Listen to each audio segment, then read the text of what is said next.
बोगेनভিলিয়ার কাটা ডালগুলোতে এভাবে nail polish অথবা ফাঙ্গিসাইডের প্রলেপ লাগিয়ে দিতে হবে। এর ফলে গাছের ডালগুলো শুকিয়ে যাবে না আর ফাঙ্গাসের হাত থেকেও বাঁচবে। এছাড়া টবের যে সাইডের ড্রেনেজ হোল থাকে এবং বা নিচে যে ড্রেনেজ হোল থাকে সেগুলোকে এভাবে কোনো কিছুর সাহায্যে ক্লিয়ার করে দিতে হবে, যাতে জমে থাকা জলটা খুব সহজেই বেরিয়ে আসতে পারে। এছাড়াও আমরা বর্ষার সময় যে মিক্স খাবার গাছে দিয়ে থাকি সেই মিক্স খাবারের কিন্তু অবশ্যই ফাঙ্গিসাইড দিতে হবে এবং তারপর গাছের গোড়ায় ব্যবহার করতে হবে। এর ফলে গাছটি ফাঙ্গাসের হাত থেকে রক্ষা পাবে।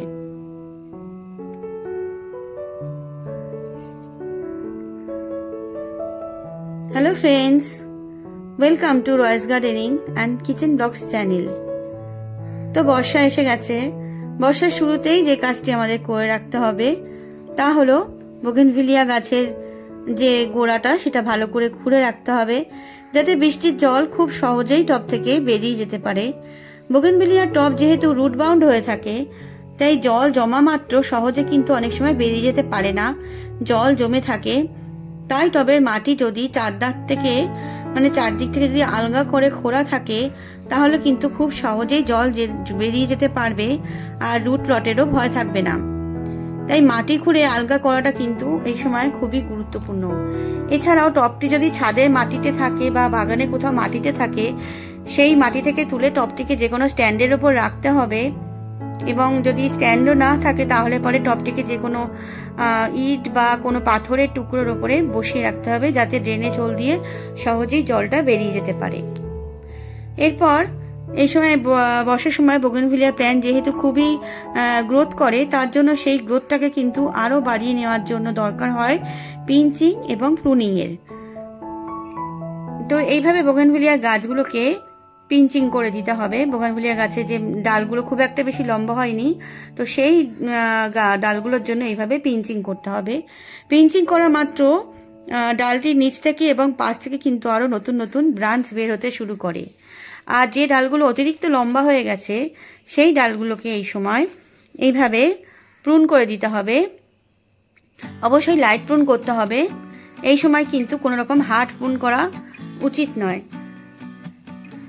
এইভাবে লাইট প্রুন করতে হবে, মানে ডালটার দেখুন লম্বা ডালটার সামনের দিক থেকে এইভাবে কেটে কেটে বাদ দিয়ে দিতে হবে।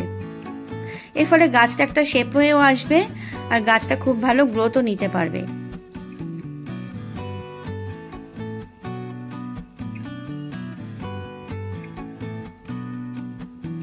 আর ডাল কেটে ফেলার পর কিন্তু অবশ্যই এই ক্ষতস্থানগুলোতে, মানে ডাল যেখান থেকে কেটে ফেলা হয়েছে সেখানে অবশ্যই ফাঙ্গিসাইড লাগিয়ে দিতে পারেন।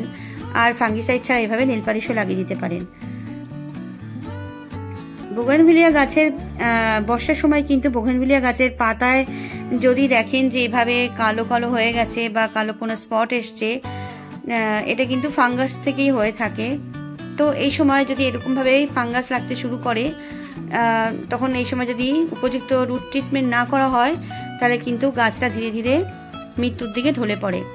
তো সেই জন্য এই সময় প্রয়োজন ফাঙ্গিসাইডের। এই সময় কিন্তু ব্যাভিস্টিন ফাঙ্গিসাইড খুব ভালো কাজ করে, কারণ ব্যাভিস্টিন ফাঙ্গিসাইড গাছের রুটে যে কোনো ফাঙ্গাল ইনফেকশনকে কন্ট্রোল করে হেলদি রুট সিস্টেম তৈরিতে সাহায্য করে এবং এর ফলে গাছ খুব হেলদি গ্রোথও করে। আর এই জন্য এই সময় হিউমিক অ্যাসিডের সাথে ফাঙ্গিসাইড মিশিয়ে গাছের গোড়ায় দিলে রুট ট্রিটমেন্টের পাশাপাশি ওভারঅল গ্রোথটাও কন্ট্রোল করতে পারবে এই বর্ষার মরশুমে। এখানে 1 লিটারে হাফ চামচ মতো হিউমিক অ্যাসিড নিয়ে নিয়েছি আর 1 গ্রাম মতো ফাঙ্গিসাইড মিশিয়ে নিয়েছি। নিয়ে ভালো করে মিশিয়ে গাছের গোড়ায় এভাবে দিতে হবে। আর যে কোনো ফার্টিলাইজার দেওয়ার আগে গাছের গোড়া তো এভাবে ভালো করে খুঁড়ে নিতেই হবে। তারপর এখানে দেখুন মিক্স ফার্টিলাইজারের মধ্যে ভার্মি কম্পোস্ট প্রায় 3 মুঠো মতো নেওয়া হয়েছে, বোন মিল 2 মুঠো মতো, নিমখোল 1 মুঠো মতো আর ডিএপি এখানে 1 চামচ, আর তার সাথে রয়েছে ব্যাভিস্টিন ফাঙ্গিসাইড। এগুলো ভালো করে এভাবে মিশিয়ে নিতে হবে। মিশিয়ে নিয়ে তারপর এভাবে গাছের গোড়ায় চারপাশে দিয়ে দিতে হবে। এমনিতেই বর্ষার জলে গাছ খুব ভালো গ্রোথ নেয়, কিন্তু এই মিক্স ফার্টিলাইজার যদি দেওয়া থাকে তো সেই গ্রোথে কিন্তু খুবই সাহায্য হয়। যার জন্য এই সময় এভাবে মিক্স খাবারটা গাছের গোড়ায় প্রথমেই বর্ষার শুরুতে দিয়ে রাখা দরকার।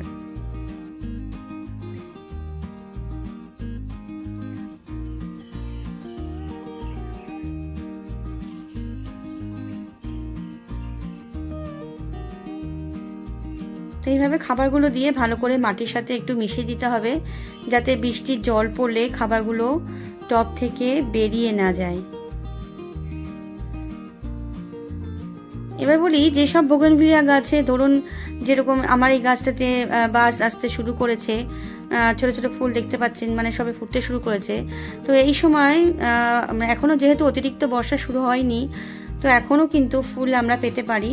তার জন্য এইভাবে সুফলা, এনপিকে সুফলা 10-26-26, এপসাম সল্ট, সামান্য মাইক্রোনিউট্রিয়েন্ট আর ফাঙ্গিসাইড, ব্যাভিস্টিন ফাঙ্গিসাইড পাউডার, তার সঙ্গে সুপার ফসফেট এবং পটাশ হাফ চামচ করে মিশিয়ে ভালো করে একসাথে মিক্স করে নিয়ে এভাবে গাছের চারপাশে এভাবে দিয়ে দিতে হবে। এর ফলে কিন্তু গাছে ফুলের যে মানে ফুলটা আরও পরিমাণে বেড়ে যাবে। এরপর এভাবে জল দিয়ে দিতে হবে, তাহলে দেখতে পাবেন যে কয়েকদিনের মধ্যে গাছটা কিন্তু ফুলে ভরে যাবে।